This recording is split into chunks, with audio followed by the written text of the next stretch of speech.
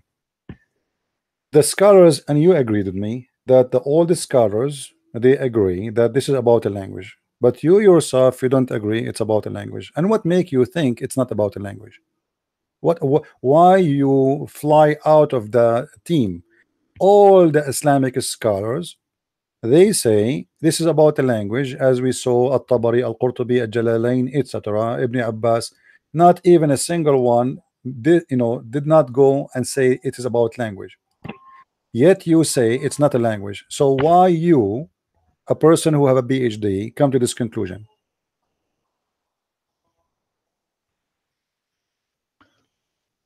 We can't close يعني نغلق the door of interpretation. Yeah, but you have to have a reason. What is your reason? Because when he said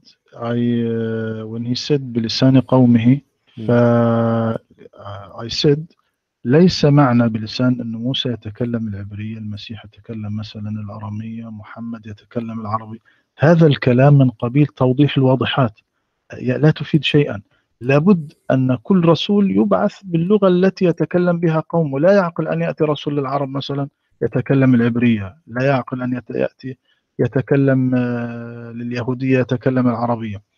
فلذلك أنا أقول لك بالعربية ماذا أقصد. فالمقصود بلسان يعني قومه أن الرسل لم يكونوا مثلا مفكرين معاصرين يتبادلون آراء فلسفية سياسية التي لا يفهمها عوام الناس. الرسول ليس مفكر مثلا اشتراكي أو تقدمي، إنما بلسان قومه يتكلم من ثقافة قومه، من روحهم، من عواطفهم، يدخل كلامه في قلوبهم بسهولة ويسر، لأنه يضرب لهم أمثلة واقعية كما كان كثير من مثلا عندما جاء المسيح كان يضرب للناس الأمثلة من واقعهم، مثل العذارى، الزراع، ابن صاحب الكرم، الباب الضيق، حبة الخردل، الخروف الضال. Yeah, but he speaks the كذلك language. موسى يخاطب الناس من واقعهم. Sheikh, let me translate to the people Yes. so they will not get confused. And بلسان This is what meaning of بلسان okay, قومي. we will see. بلسان قومي يعني من واقعه. Okay, guys, he's saying. Let me translate what he said. He said, as an example, the Messiah, he was speaking to the people, giving them parables about like stories and from their lifestyle. And this is what he mean by lisan. It's a culture. It's about knowing the culture of the people. But Sheikh Rohi, listen carefully. When your prophet in the hadith, he said the word bilisan, and he give us the explanation for the word lisan. Are you going to say your prophet he got it wrong too? If we go to Sahih al-Bukhari, it says the prophet said, near the establishment of the hour, there will be the day of Harj, and the religious knowledge will be taken away, which means vanish, and general ignorance will be spread. Abu Musa said, Al-Harj in the Ethiopian language mean killing. If we go to different hadith, Sahih al-Bukhari, it says, the prophet said, Al-Harj and Harj is in the Ethiopian language mean killing. What is the translation for the Ethiopian language? It says bilisan al-habasha al-qatlu. So your prophet, he always used the word bilisan, and it means only language. I can give you tons of hadith. Your prophet using the word lisan. He is not talking about the culture. He is talking about the tongue. Here, if we go in different in different hadith, it says فَاكْتُبُوهُ بِلِسَانِ قُرَيْشٍ فَإِنَّمَا نَزَلَ بِلِسَانِهِمْ فَفَعَلُوا ذَلك. Translation: this is a story about Uthman. Uthman, the book of the Quran today, the Muslims don't have Quran. They have a book. It's called Mushaf Uthman. Even that book does not exist actually. They have what they call copy of Uthman. Uthman called Aziz, etc., etc., and then he said to them, when they wrote the manuscript of the Holy Quran, He said to them, let me highlight so you guys can read with me. In the form of a book, several copies, Uthman said to the three Qurayshi person, people Qurayshi mean people from the tribe of Quraysh, if you differ with Zayd bin Thabit in any point of the Quran, then write it in the language of Quraysh. What is the word is used here is lisan. You see it, Sheikh Rohi? Lisan. So he said, don't. Does that mean write it in the culture of Quraysh, or it's mean the language of Quraysh? So the Arab always use the word lisan as a word mean language. Suddenly you come in from the middle of nowhere with a new meaning for it, and here the word is appearing twice or three times in the same hadith. In the lisan of Quraysh, in the lisan of Quraysh, in the lisan of Quraysh. Do you see it? Here we go. I will show it to you in Arabic. I will show it to you in English. Here it says, فاكتبوه بلسان قريش فإنما نزل بلسانهم ففعلوا ذلك. Write it in the tongue of Quraysh, for it sent in their tongue again. So he repeat the word lisan twice. And this is cannot be a culture. This is about a language, how they speak, how they talk. Their language is different from what other people they speak, how they speak Arabic.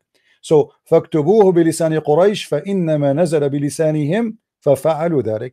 Send it by, write it down by the tongue of Quraysh.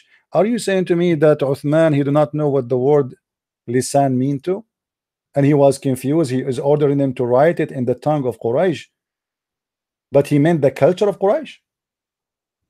How you can write the Quran in the culture of Quraysh if the word lisan mean culture? Okay, my friend, give me 5 minutes. I No return problem. to you, inshallah. No problem. Please. Take your time, my friend. Take care.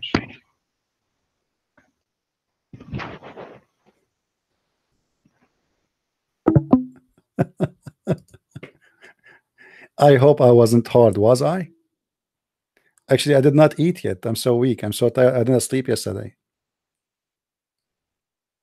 You see, guys, when I say to you, it doesn't matter how big they are, PhD, professor, I mean, who care?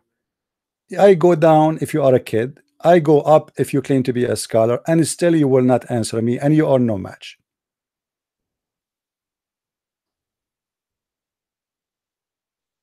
You are no match. It doesn't matter who are you. Actually, the bigger you are, the easiest it is. Remember, guys, if any one of you would like to learn about Islam, don't forget you can go to Amazon and look for my books. I have a new books release. Actually, it's #1 now in Islamic mythology, and that because it looked like many of you is ordering the book already. It's called Allah in 6. If you search it in Amazon, it appearing as #1, as somebody told me. I did not check really. In the Islamic mythology. This book is about sexuality in Islam. However, I have a list of books explain Islam very well. You know, the same I talk, by the way, my books is the same as I talk right now. You heard me with anyone.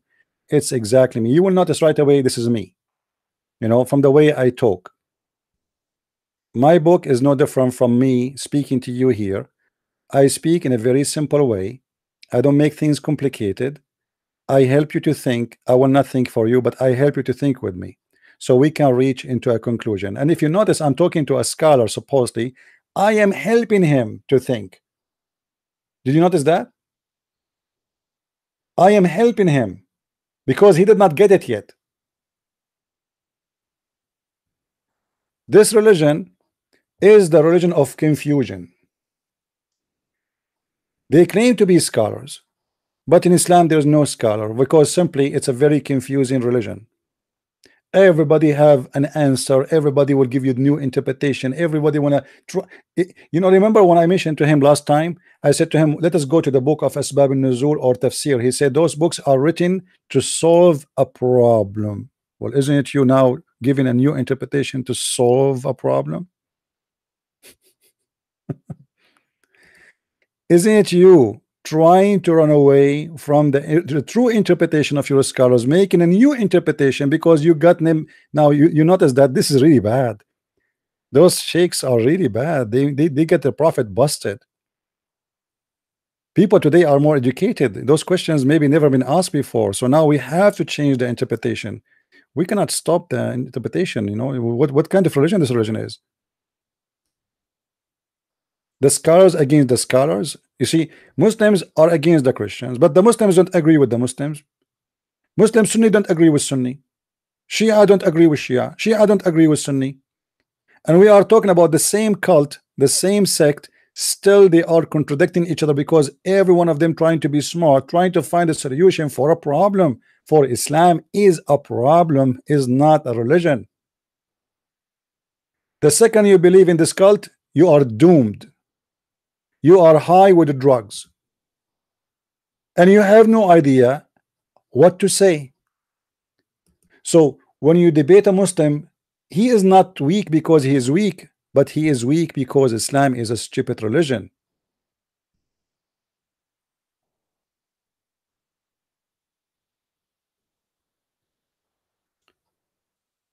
He said he will be back in 5 minutes, and we will see if he will be back. We hope so.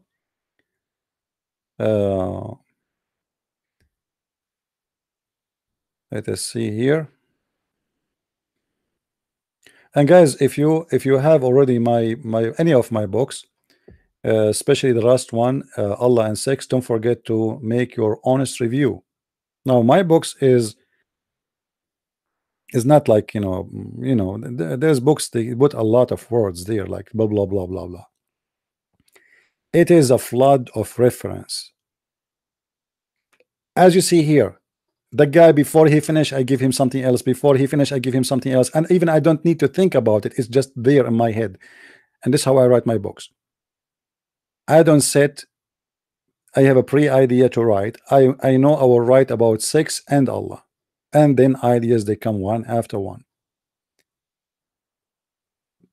The Muslims, they used to, let us say, speak to Christians who want to teach them about Jesus. You know what I mean? Let me tell you about Jesus. Let me tell you about the Bible. Well, the Muslims don't believe in the Bible anyway, so it's like you are trying to install a new software in a computer, have a infection with virus. You have to format first. You have to format the computer, clean it from the virus. So before we tell the Muslims about Jesus, and I am a Christian and I'm proud to be a follower of the Messiah, he's my Lord. Before we go to that step, we have to format the computer. We have to show them that this is a book of ignorance. This is a book of confusion, and God don't bring confusion.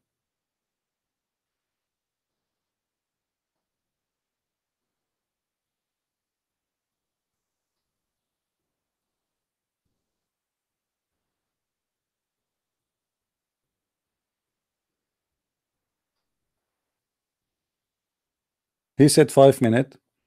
I hope he will be back in 5 minutes.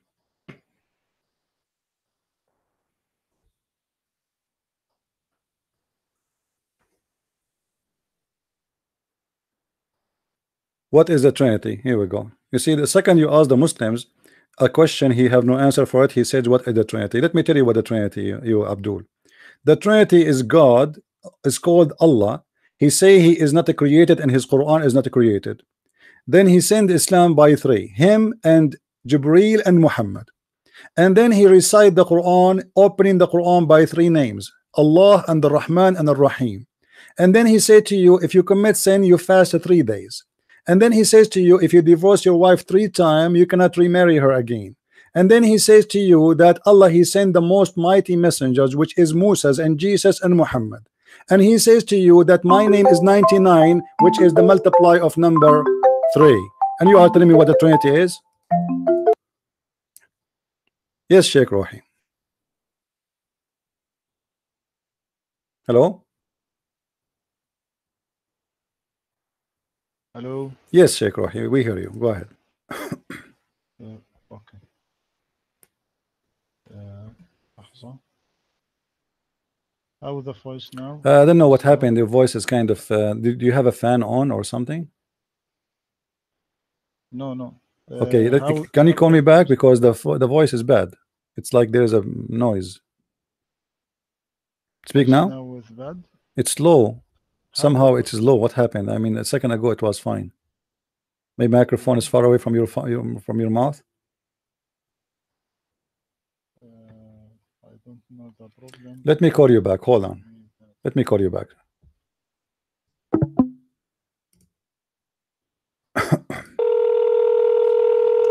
Maybe he did not say. Hello?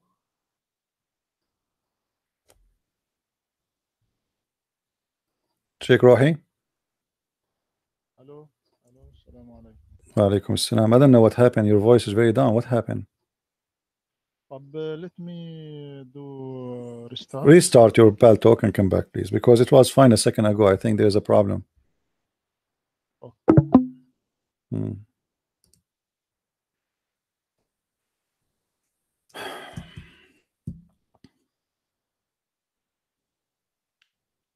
I hope today the Muslims will learn something they never heard before.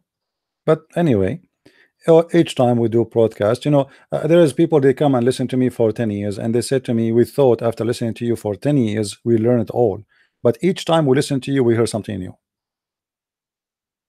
Do you follow Paul preaching a moon? My friend, the Quran says that Paul is the mighty messenger of Allah.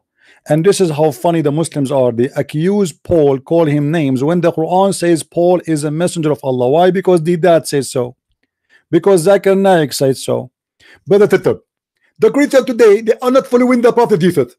They are following a guy, his name is Paul. Like, you idiot, it's in the Quran.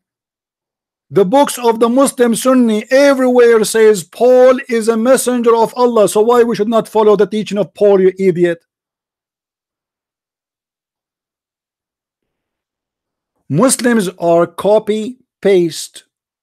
Nobody wanna read his own books. I'm not asking him even to read the Christian books. Read your books. Stop digging for boogers. Dig for education.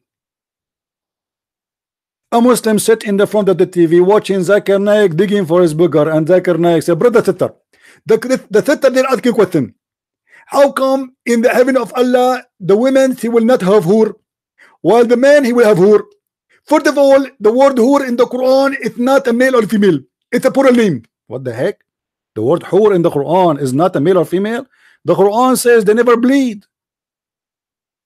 The word hur is not male and female. 10,000 idiots watching Zakir Naik, and nobody said to him, read the verse after it, you idiot. It says that there is no man and no genie did bing bing to them. No man.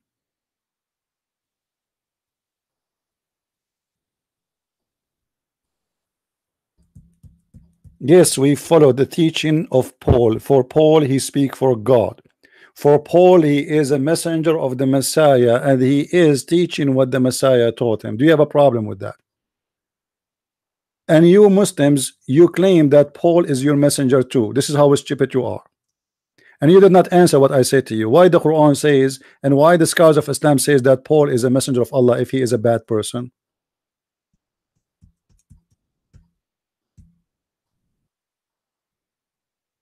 Hypocrite people. They don't know what is written in their books.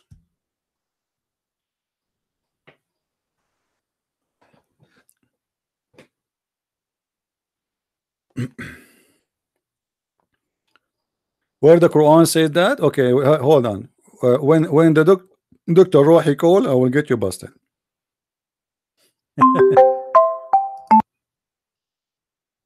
Hello? Hello?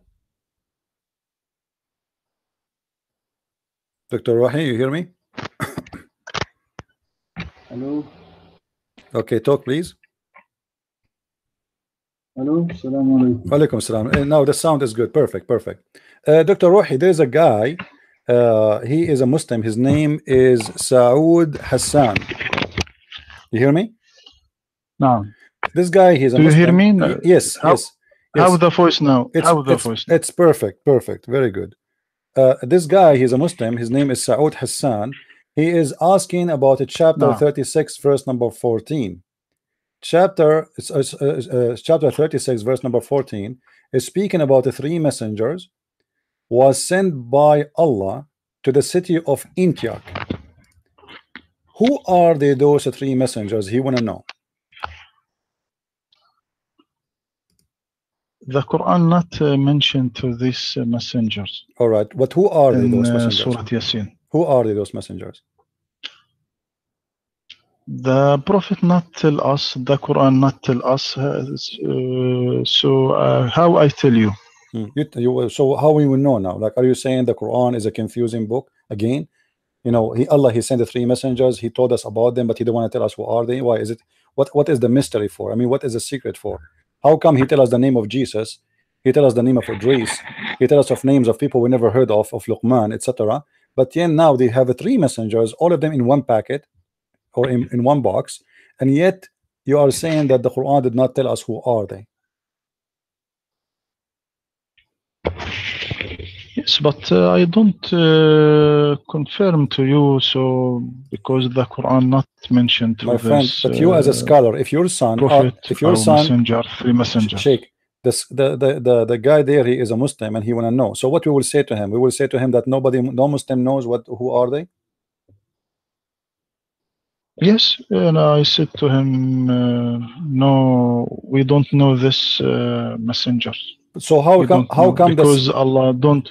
How come the scholars they say that those are Paul and John and Simon Peter? Why the scholars saying that? To be honest, I don't know why the scholar said that. So, but you confirm. But you confirm. Prophet Muhammad don't said that, and Allah don't said that. So how they said that? Okay. So, but you confirm that the scholars of the Muslim Sunni they agree that those are three messengers of Isa. Yes or no? I don't confirm this is Isa. No, I'm saying the scholars of the Muslim Sunni confirm that those are the messenger of Isa. Yes or no? Not all scholars, my friend. All of them. Who is the scholar? Some of them. I have the most famous ones in Islam. At-Tabari, in example, in front of me, it says, and they say those are the messengers of Isa, the son of Maryam, and he is the one who sent them. And that city, they call it Antakya, the city of Antioch. And you agree with me that this is a city about Antioch before, you know? So who are those three messengers? You do not know. The Muslim scholar says that they are Paul and John and Simon Peter. Why they say that? You said you do not know. So how come the Muslims through centuries nobody questioned those scholars, says to them, why you are saying such a thing? You Muslim don't question your scholars when he says something. Why you are saying that? I guess they saying that according to the people of Israel. The people, but they are not. You see how you can say, my friend, the people of Israel are not Christians. You Muslims keep accusing the Jews of things, but the Jews don't believe in Jesus anyway. Most of them, the Jews, this is why they call them Jews. So how they are the scholars of Islam, not the Jews. They say that those three messengers are the messengers of Jesus, and one of them is Paul, and one of them is John, and one of them is Simon Peter. Why they say such a thing? And you just said the Quran and Muhammad never said so.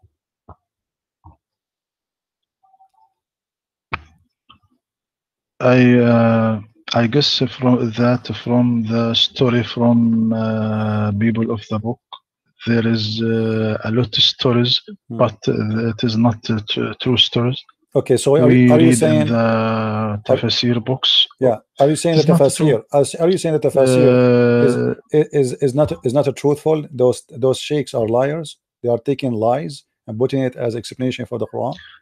No, not liars. Look, my friend. Sometimes revelations causes wasn't true because some Muslim, when Allah was reveals a new Quran to the Prophet, they were thinking that the Quran revealed for some reasons. Why? Hmm. Now, the question here, why the interpreters wrote this in their books? Why? It is for many reasons. It is for many reasons, like as honesty to write everything that they was hearing. Maybe this is true. Hearing. Also, some of them. So you Muslims explain What? the Quran. Are you saying you Muslims explain the Quran based on what the Christians explain the Quran? Who is the one explaining the Maybe. Quran here? What do you mean maybe? What do you mean maybe? Guys, this is very dangerous. We just heard Sheikh Rohi, Dr. Rohi saying that Al-Jalalain, Ibn Abbas, Al-Qurtubi, Al-Tabari, all Ibn Kathir, they are explaining the Quran based in what the Christian believe. So what is the point of Islam if you cannot explain the Quran unless we go and ask the Christians? You are saying to me, we Muslims, we cannot explain our book in independent way based in Allah's statement, because Allah's statement is very plain, doesn't say anything, mean nothing. In order to understand, we have to go to Christian Prince. Hey Christian Prince, can you explain to us what this verse mean? Okay, Christian Prince, he hold the Quran, he say, okay, this is about Paul, and this is about Simon Peter, and this is about John. And then you Muslims, you take what Christian Prince said, your name is Ibn Kathir, your name is Al-Tabari, Al-Qurtubi, and you write, oh, okay, this verse means that those three messengers are the messengers of Isa, and the names of the messengers is Paul and Simon Peter and Barnabas or Shamun. I mean, how in the world you are telling me this? This is dangerous. That means Islam is not a religion. That means Islam is nothing. How you say that? Go ahead. There is a lot narrators take from كعب الأحبار ووهب ابن منبه وغيرهم and all the Jews. Is Ka'b al-Ahbar a Muslim or not? Is Ka'b al-Ahbar is a Muslim or he's not? Islam. My friend, is Ka'b al-Ahbar is a Muslim? Okay, yes. So why you are saying from the people of the book, he is not from the people of the book no more? Secondly, you Muslim scholars, do you agree with somebody just for saying a statement, or you study it and you research it? How a scholar, he claimed to be a scholar, yes, and you Muslims call him and name him as a scholar. Is a Tabari a scholar or not? Is a Jalalain a scholar? Scholar, but he look, my friend. So, some of mufassirin, of interpreters, like to getting beat scoop the press doing in this present days. They cause to difference in sometimes to ideology, that making some narrators to take some opinions and leave some.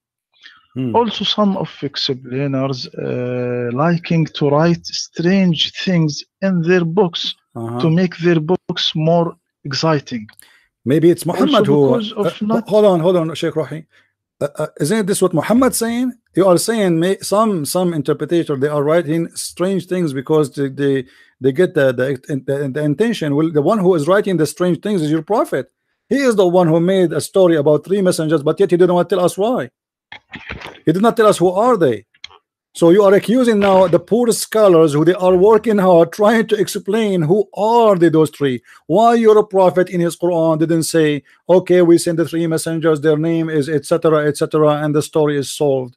So now, because of that, those poor scholars are accused by you that they are the one who is making crazy stuff, stupid statement, getting the attention of people, and they like to do that maybe because they are seeking attention, which means you are accusing that your scholars, the Muslim scholars, are a bunch of liars trying to make a business. They try to give something not true, strange, to get the attention. That's amazing. So now we have a religion who nobody can explain. You are a PhD person, graduated from Azhar University. We ask you, who are those three messengers? Your best answer is, I do not know. Then we ask At-Tabari, we ask Al-Jalalain, we ask Al-Qurtubi, we ask Ibn Kathir, we ask Ashur, we ask etc. They say it is John, they say it is Paul, they say it is Simon Peter, and then you say, oh, they are some copying from the Jews and the Christians, and some of them they are saying crazy stuff just to get the attention. So how a Muslim can learn anything about his religion?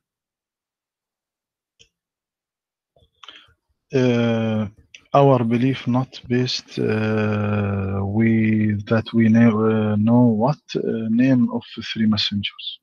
What do you mean it's not So based? No, it's based. It's not based. all, Why Allah told you the name of Mufassirin. Muhammad? Why Allah told you the name of Muhammad? If it's not based on a name, what is the point of the? Then the Quran should not mention the name of Isa, should not mention the name of Musa, should not mention the name of Adam or Abraham. Should mention the message. That's it. So suddenly, when you want Muslims, it's not important Yes, to know. it is different.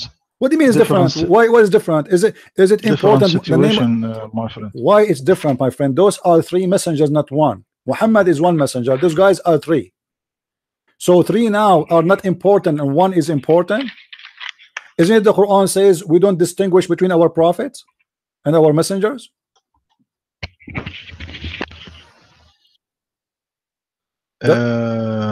What Allah said in chapter 4 164 what he said? ورسلا قد قصصناهم عليك من قبل ورسلا لم نقصصهم عليك من قبل. So ورسلا قد okay, قصصناهم but that will عليك not من change قبل nothing. ورسلا لم نقص. Okay, لذلك okay, but this mean nothing because you just said to me there's names of messengers we never mentioned their name to you before, and there's messengers we mentioned their names for you, but here he did not mention their names. Still, did he mention the names? No. You see, you gave me a verse, my friend. You gave me a verse. This is a chapter what? Just to confirm, what chapter you said?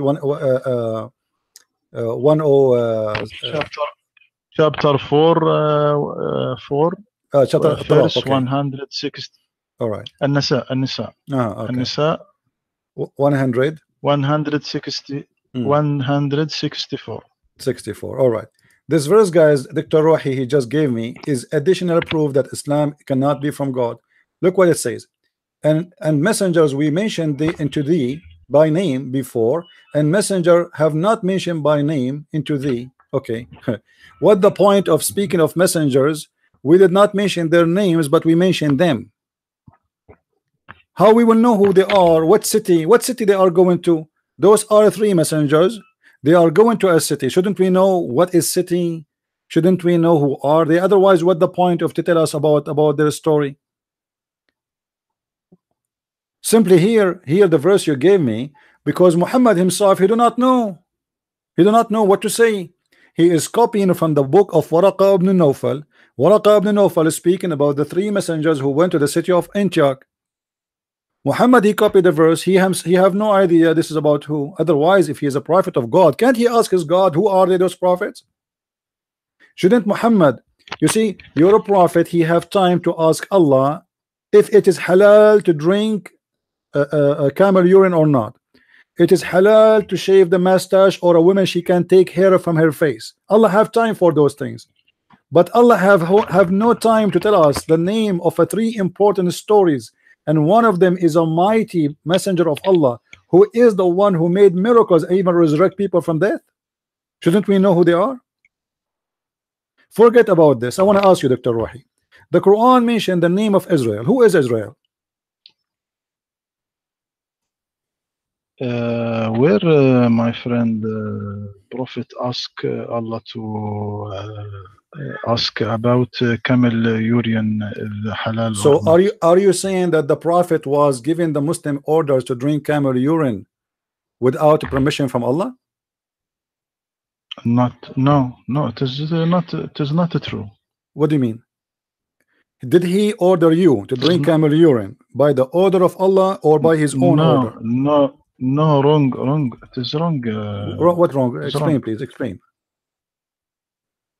Now I am late, my friend, so I want to pray and all right, okay, to sleep. Then if you want, we discuss about this topic.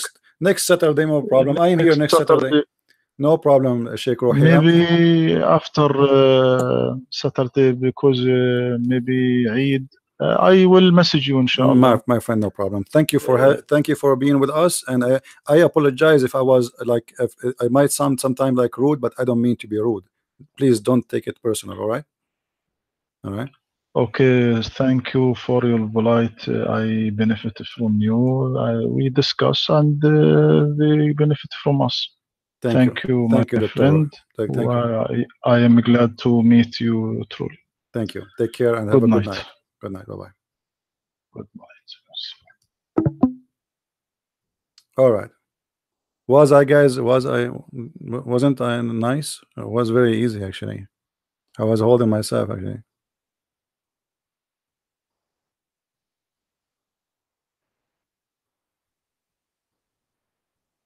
You see, this is a religion. Nobody have answer for it. Who are the three messengers? And we don't know. You know, what this religion is about. Who is Muhammad? We do not know. Who is Israel? We do not know. It's not important. You remember yesterday? The Muslim, he called it is not important. What do you mean it's not important? This guy, he just said same. Our religion is not based on the messengers. No, it's based on the real messengers. Otherwise, why you are telling me the name of Jesus and the name of Moses and the name of Muhammad? If there is no no need for names, then all those names should go.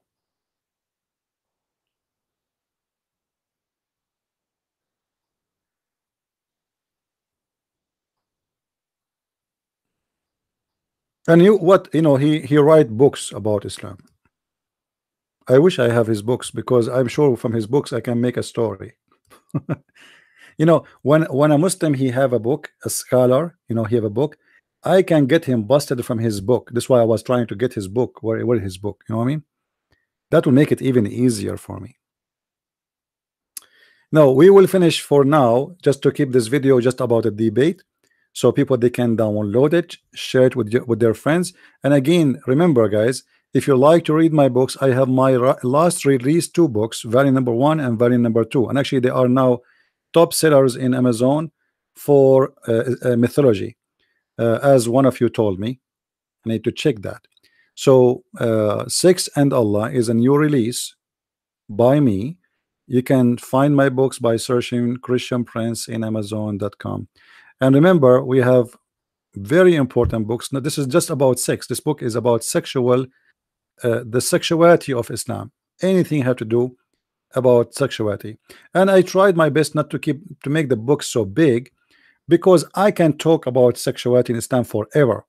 But this is not the point. The point is how to make people reach to understanding what Islam is about, and what is the relationship between sex, sexuality, and the belief of Islam. Because everything you see in front of you, Islam is based on sex. Jihad is based on sex. Allah, the followers, the believers, everything is based on sex. This is a sex religion.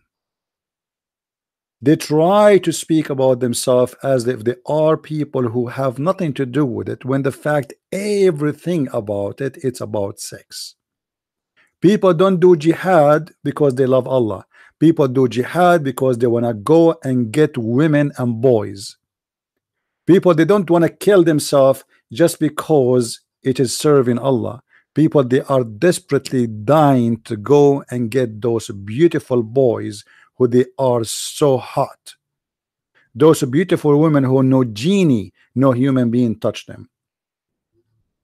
Islam is a sexual religion here in this life and hereafter. And this is what you will find in my books. However, I advise you to read The Deception of Allah, which is my first book, and Quran and Science. And we have translations for my books in other languages. In French, Le Secret du Prophète Arabe, and in German, we have 2 books in German actually right now. Translation for Deception of Allah and Quran and Science. And we have a book in Dutch and a book in Swedish. And now we have the 2 new books about Islam and sexuality. Don't forget to leave your comment if you enjoy reading my books, and don't forget to share the truth with your friends. And trust me, we are the Arab, and we are the one who made Islam, and we are the one who will destroy it. They can fool you for you don't speak Arabic. They can fool you because you do not know. They can fool you because their secret is written in Arabic, but they cannot fool us. And we are here to help you and to help your children, so nobody can deceive them. This is a religion based on deception and copy-paste practice. Nobody dare to ask a question, and the second you ask a question, you find yourself in dead-end road. And this is why each time we debate a Muslim, he get in as a turkey and he leave out as a chicken ready to be cooked. Thank you for watching. May the Lord bless you. And I am a Christian, for I cannot find better than the name of a Christ to follow. And I am a person who choose to be called a Christian prince, for I am a prince, for I am the child of God, and my God, he asked us to call him our Father. We belong to the Father, not the God of slaves. We are not the slaves of anyone. We are the children of God, who believe in God, who he think that God needs slaves. Your God is suffering from mental issues. Who believe in God, who believe that his God provide women and private part, a God who will extend your penis to make it endless. That is not a God, that is a pimp. A promise of God is a promise of his personality and who he is. Our God is the God of holiness. His heaven is not a pimp house. His heaven is a place for decency. When they asked Jesus what we will have in heaven, who is going to have this woman, he said he and she, they will not get married. They will be the same as angels. And same as angels mean we will be free of our needs. Islam make you slave of needs, because the more needs you have, the more slave you are. And sex is a need, food is a need, money is a need, roof is a need, job is a need. The Messiah, he free you, he don't slave you. The God of Islam make you addicted to sex, make you addicted to gold and silver. This is why he promised you gold and silver even in heaven. This is why even he promised you that in heaven there's a market where there's no buying nor selling except pictures of men and women. I never thought that God is the founder of a Playboy magazine, but that is Islam. Thank you very much for being with us, and may the Lord bless you. Christ is Lord and Islam is false. Amen to that, and see you soon again. Bye-bye.